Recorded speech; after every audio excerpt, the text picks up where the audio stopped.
are you shaking it like that? It's shaking. He's got some sort of rash. He's dying. Yeah, oh nice. He's got a rash! So we're gonna do this. I am gonna talk about my favorite songs, and you guys have to tell me either the meaning behind it or the story behind it or whatever that you guys can think of related to that song. Okay? Beautiful. Okay. We're gonna start from the beginning. Roosevelt. Oh, very beginning. Very beginning. Yeah. I'm curious to know what happened in that weapons situation because that's back in 2013. So Yeah, way back. yeah, how was the band like? Very blues rocky, and also he was not in the band for I actually another wrote that 3 whole. years. I wrote that whole wrote it album. about the- You 5 wrote that years. whole album? Yeah. Really? Yeah. Roosevelt's No. tell No, us. I don't know. He's joking. No, I'm Tell him about joking. It was actually my grandfather's name. Roosevelt Bernstein. Actually, Jack, I'm pretty sure you wrote pretty much all that one, didn't you? Did I didn't write any of that. Oh yeah, it was about a surf spot in New Jersey that our old bass player and I used to go. That's where the title came from. Wait, we wrote the outro together. I feel like at one point it was like became like a double meaning. It's essentially Like, escapism, wasn't it? It was about both Teddy Roosevelt and Franklin Roosevelt. Dylan didn't join the band till 2020 officially, right? 2019. 2019. Oh, yeah, somewhere. You were sort of in the band in 2019, and then I feel like that tour was, it wasn't official, but I felt like... yeah, that was you were kind like of part of big. the band. End of 2019. The next one is Low Air. It's a song that I actually liked a lot, and I see that is the only song, apparently, that you guys have on the set list that is not from the most recent album. That song is just really special to us because it's kind of like the beginning of when we started to discover the sound and the vibe that we were going for. I think that song for us has just kind of been like always a given. It's just so much fun to play, and we love it. I can actually comment on that. I wasn't in the band when that song was written, but I was around, and I actually had come back from being away for a while. I was out of town, and when I came back, they had written that song, Low Air, and I remember Jack playing it for me, like, I had just gone back to town, and I just was like, fuck, like, this is something different, this is something special, and so I think, as someone that used to not be part of this, it's like, of course you would continue to play that song, like, for as long as as long as people want to hear it. How does it usually work for you guys to write songs together? Does somebody come with an idea and then everyone goes with it, or do you Yeah, guys that's get usually together? how it goes. I think something that's kind of interesting about us is that like Jack, when he writes his stuff, it has a completely different starting foundation of a vibe than when I write stuff. We all do write together, but generally it's like the initial concepts of things kind of tend to come from either him or me, and more so recently Dylan with like some of the riffs and this new stuff we've been writing. Then we just get in the room and jam it, and we all add to things, and yeah, that's generally how the process goes. All right, so we have the exclamation album that you guys put American Blood in. You guys did something that I really like when I listened to an album, that you put intros or interludes, whatever you call it. So I don't know if I'm tripping, but while I was listening to the album, I realized that every time that we have a cut, like someone speaking after, it felt like a different feeling. I don't know if I'm making...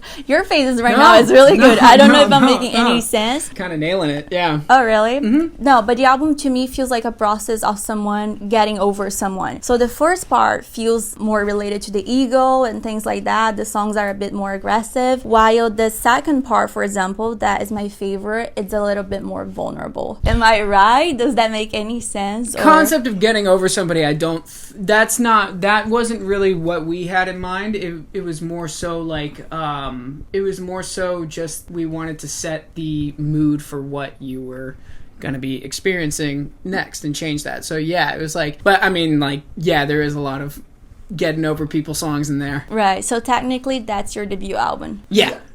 And how was it for you guys? Because you've been making music for a while now. I feel like this album, we've really been able to tap into this kind of corridor of sound that we've chipped out for ourselves, and so I think that's starting to connect with people because we've really kind of honed in on what we feel and what we express musically. Yeah, it's been the slowest climb you could possibly imagine. yeah, it's not really a climb as much. A crawl. Yeah, it's more like you've been walking for 1,000 miles and your elevation's at 200 feet now instead of 100. It's like the journey and going along. That is the experience that were taken away, and that's the whole point of it right there. So And how was touring with Badflower? I mean, we did it twice now. Yeah. And like, Yeah. I think the first one was kind of like the introduction to the world of like playing real shows. You know, Yeah. at things that are bigger than places that are bigger than like bars and clubs, and just like they are. I don't know. They just have been really, in addition to like the obvious stuff, like, oh, they let us open for them. They've been really helpful with like teaching us a lot about how. Yeah, they're professionals. Yeah, So they do all their, Yeah, they do to a T. all everything on their own. They do their lights, their videos. I mean, they're really impressed with all the stuff they have learned to do on their own, and they share that knowledge, and they're fun to be around. The next one that I really like would be Bury Me Whole. I don't know, I really like the line, "You think you're worth it, but you're such a waste of my time." I really liked that. that song came together at first really quickly, and then it was like a grueling 2 months to the finish line to get like all the details correct, because I remember walking into our rehearsal space and we were waiting for everybody to get there, and it was just Will and me, and I had that little intro riff. Then like this next part came, and then the next part came, and then I was like, whoa, we have like most of a song here. And Jack came and he was like, I feel like it needs something to like throw it off, like something different, and he played this one line, which was the verse, like the boom boom boom. At first I laughed at it. I was like, what the fuck? Like, I hope you remember laughing. yeah, I was like, dude, that sucks. And he was like, no, sit with it for a second. And so I kind of took a step back, and we kind of just worked with it for a while. Then I was like, oh, okay, that actually is pretty good. Settling on the lyrics, we must have had like 4 writing sessions trying to get like 2 lines down, and it's just. But that happens with a lot of our songs because we want it to be like perfect. We want it to be exactly what we want, and you know, a lot of that time it's just like you're sitting there, just coming up with a line, you're like, that fucking sucks. And you sit there for another 20 minutes and somebody says something else and you're like, that sucks too. And then everybody's just like, gets to a point where they're just afraid to say anything because everything that comes out of your mouth just fucking sounds so lame. And then eventually you get to this point where like nobody really cares anymore. In Too Deep. I was just about to say that song had a similar situation. Okay, so that song, I wrote the verses when Into Deep I we're was talking about. In Too Deep. Yeah, In Too Deep. I wrote the verses when I went home to visit my family, and I was hanging out with one of my friends, and it kind of just put me in a really weird mood because he had just bought a house, and like we were talking about life and everything.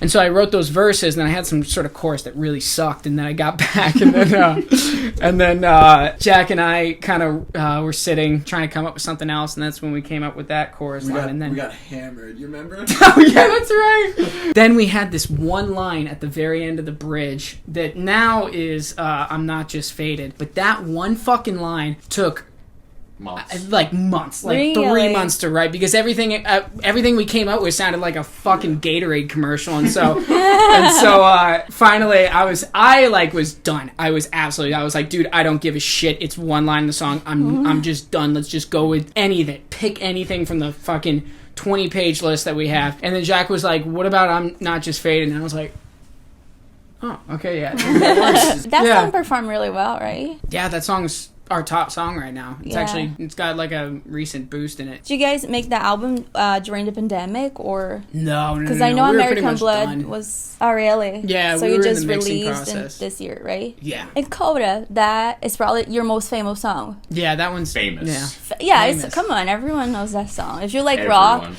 That song we wrote back in like 2017, I want to say, but really. yeah, because I wrote the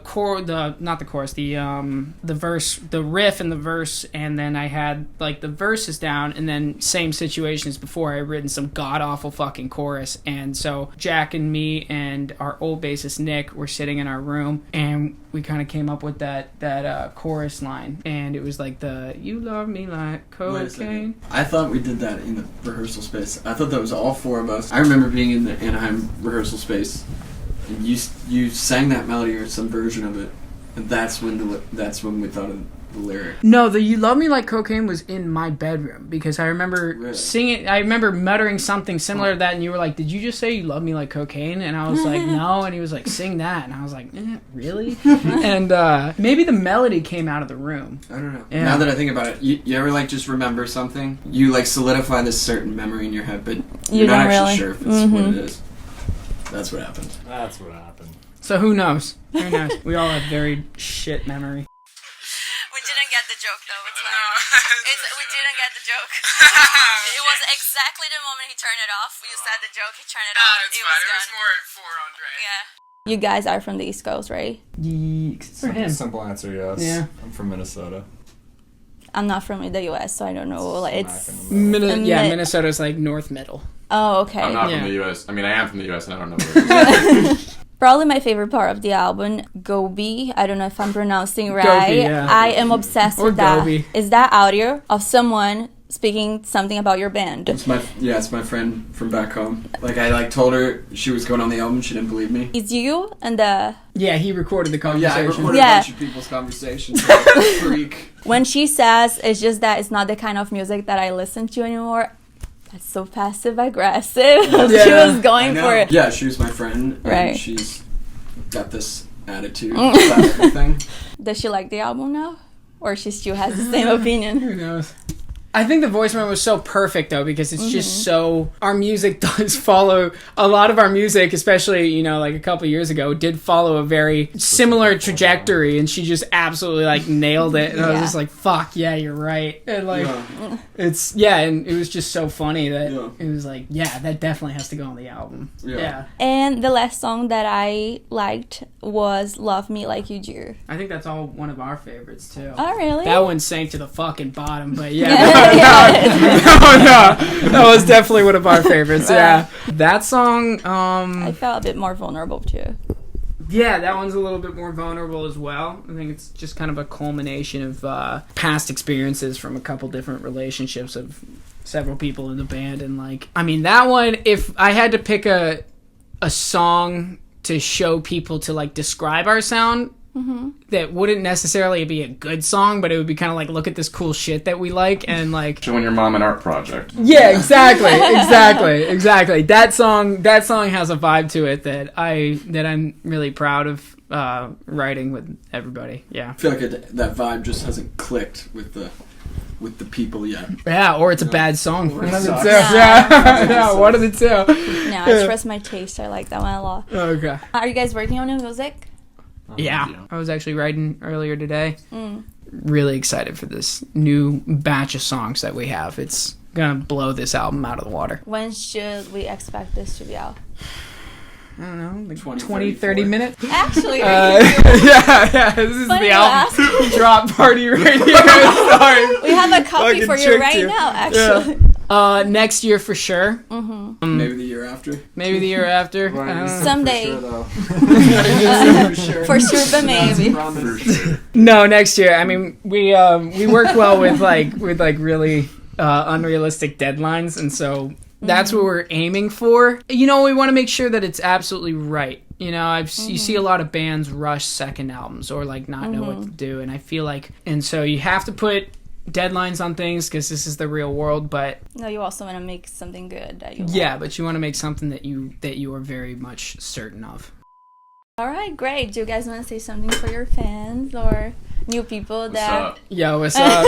I have 10 shirts at home I need to put on the internet for you guys to buy. That's a beautiful, beautiful message that you. Yeah, that's for you guys I out feel there. like your fans are so inspired right now. Yeah. No, thank you for all the support. It actually does mean a lot to us, and we wouldn't be able to do all this without you guys. And all of that sounded very condescending, very fucking fake, but that's just because I speak without emotion. And Dude, but talking to the camera with this thing is really difficult. You do this all, Really, you do this all the time? I can only do because I have a really strong problem on not seeing because I care about the framing, the Yeah. visuals, and everything. Is it bothering you guys? No, You should well, have but told me. no. I didn't mind. No, you. no, I'm No, just it's- saying, Okay, so we just did a whole video with then not liking. no, it's like vlog style, Scrap it's it. It's very. No, when you're doing it, self-conscious. do you look at the lens or do you look at the can? I look at the lens because You look at it, yeah, the people 'cause- needs to the feel that I'm lens, talking that to makes They're them. talking to them. Yeah, it'd Yeah. be a little bit strange, be like So a if FaceTime I- conversation. Yeah, exactly. And that's what I want to say to the fans. So there you go.